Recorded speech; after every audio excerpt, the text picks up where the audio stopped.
About Birds by Catherine Sill, illustrated by John Sill. Birds have feathers. Here's the northern cardinal. The northern cardinal has red feathers.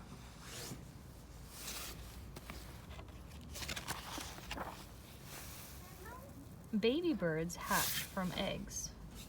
Here's an American robin looking over her chick who is hatching from its blue egg.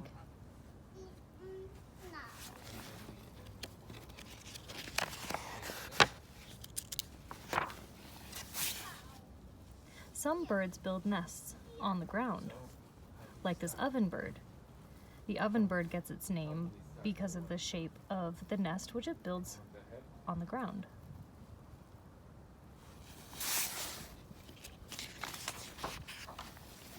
And some build in very high places, such as the bald eagle.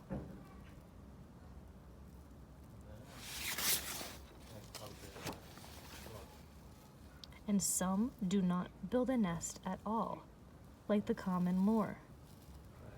You can see here that the moor's egg is not a circular shape, but it is shaped such as a cone almost, to prevent it from falling off the ledge. So if something were to move the egg, it would just roll in circles rather than fall off the ledge.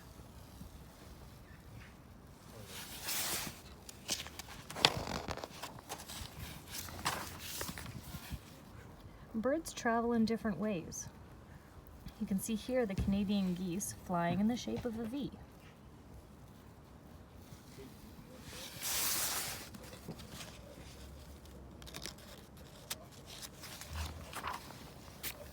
Most birds fly, like the ruby-throated hummingbird.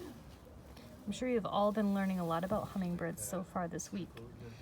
Already you've learned that the hummingbirds are the smallest birds in the world. They're even smaller than some butterflies.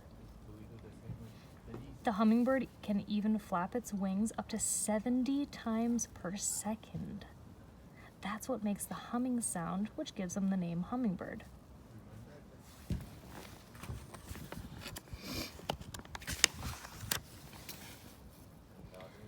But some birds swim, such as wood ducks.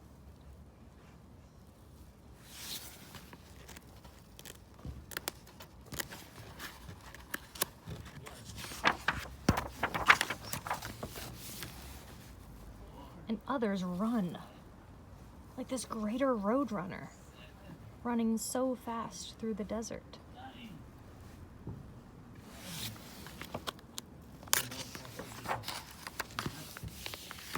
Birds may flock together. Here you can see the red-winged blackbirds. Their name is given to them by the color of their feathers. You can clearly see here that they are blackbirds with red wings. Red-winged blackbirds. Makes sense.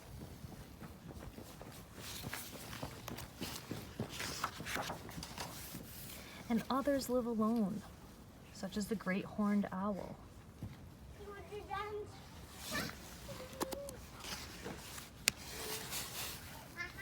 Birds use their bills to gather food. Here you can see the magnificent hummingbird collecting nectar with its long straw-like bill. Here's the evening grosbeak, the very sharp bill.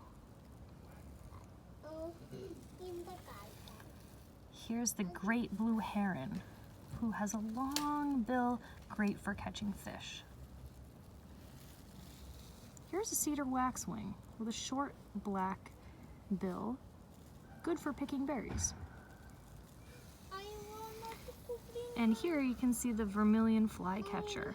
It uses its bill to catch flies, hence its name.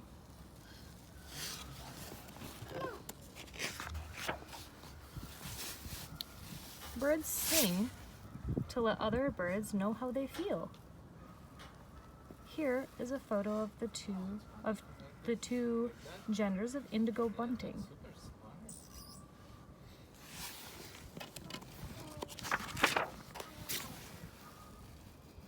Birds come in all sizes. Take a look at this picture. We've seen pictures of all of these birds so far in the book. Let's take a look to see if we can find the great horned owl. There it is. How about the bald eagle? It's on top. Yes, right here, carrying a fish in its talons. The great blue heron. Here it is. The northern cardinal. Way in the back. Just next to the indigo bunting. How about the ruby-throated hummingbird? Also over there. Very small. Remember, the hummingbirds are smallest in the world. Oh, let's get a little further back and find where is the red-winged blackbird. There it is. Finally, the wood duck and the Canada goose.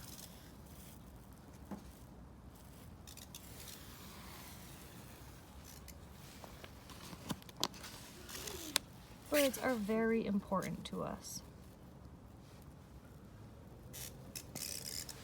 And that's some information about birds. Thanks for listening. Have a great day, guys.